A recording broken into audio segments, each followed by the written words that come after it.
تشوفوا هذا السيد كيفاش غادي يتكرفص على خوه وعلى مرت خوه. قصه حقيقيه.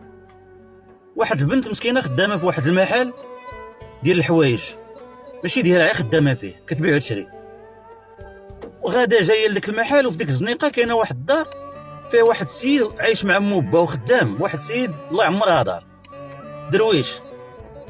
ومني شاف ديك البنت داخله سوق راسها وخدامه على راسها بالحلال ويعني صالحه، سول عليها بنت يعني صالحه، مشى قدم لها للزواج على سنه الله ورسوله. والبنت مسكينه باغيه تزوج وستر راسها، تزوجات به وفعلا تزوجات معاه وسكنات معاه في دارهم، وداز سنين وولدات معاه 2 وليدات.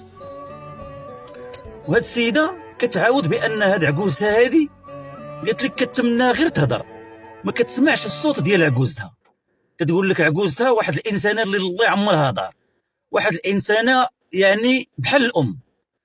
اما شيخه قالت لك ولد الناس، واحد الراجل طيب مهلي فيها وفي ولادها، وكيجيب لها داكشي اللي كتبغيه كيجيبوا لها، وعايشه معاهم في السعاده وعايشه معاهم بخير وعلى خير، وحتى راجلها مهلي فيها ومهلي في ولادها. ولكن هاد البنت هادي مني تزوجات به ما كانتش عارفه بان عنده واحد خوه محكوم عليه ب10 سنين ديال الحبس، ما كانتش عارفه هاد الشيء هذا. وهاد خوه هذا غادي يخرج من الحبس، وطبعا ما عندوش فين يسكن، غادي يجي يسكن معاهم في نفس الدار. والنهار اللي غيجي يسكن معاهم في الدار تما تبدل الحياه ديالها مسكينه، وعاد تقلب راسا عن عقب. البنت مسكينه ما هي اللي مكلفه بالدار بالشغل وداك الشيء وكطيب وكل شيء، ومهار اللي في شيخها وفي عجوزتها وفي راجلها، الدري اللي جا من الحبس ما كيدخل حتى لوحده 2 ديال الليل. في الوقت مسكينه اللي كتسمعو دخل من الليل كتنوض كتسخن ليه العشاء ديالو وكطيب ليه الماكله وكل شيء. هو الراجل ديالها قال لها شوفي، هو تيجي معطل بالليل ما تبقايش تنوضي تسخني ليه العشاء، راه العشاء راه يسخنو بوحدو. وفعلا الغدا ما ناضتش تسخن ليه العشاء، وهو بقى في الحال وسخنو بوحدو كله. ولكن في الصباح غير ناض من الناس مشى ليها، شدها بقى عليها بالمعيور غير من السمطل لتحت، غير من السمطل لتحت. العجوزه ما هضراتش والشيخ ما هضرش، وحتى هي مني شافت حتى شي واحد ما هضر كل شيء ساكت، حتى هي ما هضرات. قالت تيجي راجلي ونهضر معاه. وفعلا مني جا راجلها عاودت ليه كل شيء.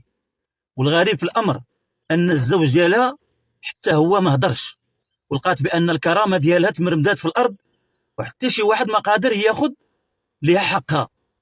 وعرفات بانهم كيخافوا منه، وهذا الشيء كامل من الخوف اللي كيخافوا منه.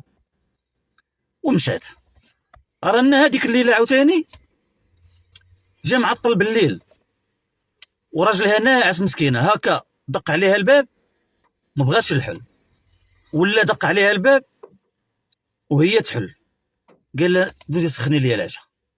مني خرجت تسخن لي العشاء وهو يشدها، قال لها شوفي، شتي انت في هاد الدار انت راه خدامه ديالي انا، وداك الشيء اللي غنبغيه عديريه ليا وعتلبي لي الطلبات ديالي، والله اعلم الا كانت عنده شي نيه مبيته اخرى. المهم سكتات ومشات سخنات لي العشاء وجدات لي الامور ديالو، مشات عند راجلها ناس.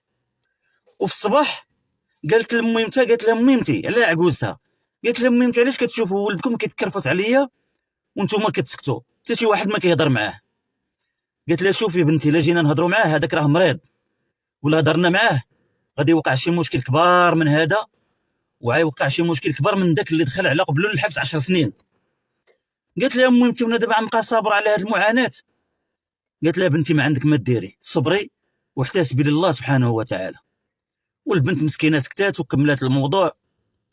وداز النهار هو هذاك، وفي الليل عاوتاني السيد يوميا كيجي معطل مع ديك الوحده ونص 2، عاوتاني جا معطل. مني جا معطل دفع الباب ديال البيت لقاها محلول، لقاها ناعسه حدا راجلها وليداتها 2 ناعسين، دار لها براسو بحال هكا ولا رد الباب، وهي ناضت سدات الباب مبغاش تخرج، ولا دق السيده مبغاش تخرج، وهو يضرب بالباب رجليه بواحد الضربه اللي دوك الوليدات مساكن. راكم عارف الانسان من تكون ناعس وديك الضرب ديال الباب تهرس الباب. الولاد ناضوا واحد الحاله هيستيريه وتيغوتوا وتيبكيو، والراجل ناض مخلوع، وتشادات هي وياه معيوره منا ومعيوره منه، معيوره منا ومعيوره منه، وتشانقوا ودخلوا العائله وفرقوهم. والصباح ناض الولد راجلها قال لها شوفي هزي حوايجك سيري لداركم، خليني حتى نفك المشكل ديالي. وفعلا مشات لدارهم، دات وليداتها ومشات لدارهم. ودا الشهر الاول والثاني والثالث والرابع حتى وصلت 9 شهور. 9 شهور وصلت لها استدعاء بالطلاق، وهي تعيط لعكوزتها قالت لها مهمتي كيفاش هادشي دابا 9 شهور وانا صابره في دارنا مع وليداتي، كيفاش جاتني استدعاء ديال الطلاق؟ قالت لها بنتي راه من النهار اللي مشيتي وعندنا العافيه في الدار هو مقاتل هو وخوه على قبلك، وراه شواه وكواه وتعدى عليه، والدري عندي درويش ما لقى ما يدير، احتاس بالله سبحانه وتعالى وانا ما عندي ما ندير. وفعلا قالت لي انا الراجل اللي ما يقدرش يحميني انا ما عندي ما ندير به، ومشات طلقات منه. وهاد البنت كتقول لك انا الراجل اللي ما يقدرش يوقف معايا وما يكونش الدار ديالي والسند ديالي وما يقدرش يحميني حتى من خوه، انا ما عندي ما ندير به، انا نخدم على وليداتي وغادي نطلق منه. فعلا طلقات منه. ودازت واحد شهور اخوتي وكتفاجئ بان هاد راجلها والام ديالو جاو لعندها باش ترجع للدار. ومني قالت لهم كيفاش غادي نرجع للدار والدري ديالكم الاخر؟ قالوا لها راه دار واحد المصيبه وتحكم ب 30 عام ديال الحبس. والبنت بقات كضحك وبغات ترد الاعتبار ديالها والكرامه ديالها. قالت لها شوفي واخا ولدك يبني لي جنه استغفر الله واخا يبني لي قصر من الريش ما نرجع معاه. واش انا ولدك مني يكون في الحبس نرجع ومني يخرج من الحبس نطلق؟ قالت لها انا كرامتي فوق كل اعتبار، وهاد الدري عندك جبان وماشي راجل وانا ما غاديش نعيش معاه، وانا غنبقى مطلقه وانا اللي غنتكلف بوليداتي وغير يبعد مني. ومشاو بحالاتهم. وهاد الصوره اللي نقلت لكم اخوتي من الصوره ديال الواقع ديالنا كاينه بزاف. شحال من واحد مسكين ما كيكونش قادر، عنده الخدمه على قد الحال، ما كيكونش قادر يكري وكيتزوج وكيسكن في دارهم، ولكن كيلقى الطعن والضرب كيجيه من القريب، من الاخ ديالو اللي ساكن معاه في الدار، بسبب الغيره او بسبب عدم التربيه، او كيكون شي مشاغب شي كلوشار وكيدوزها عليه وعلى المراه ديالو. وهذه صوره من الواقع المعاش ديالنا. كنتمنى اخوتي تاخذوا عبره، والله يمهل ولا يهمل. السلام عليكم ورحمه الله وبركاته.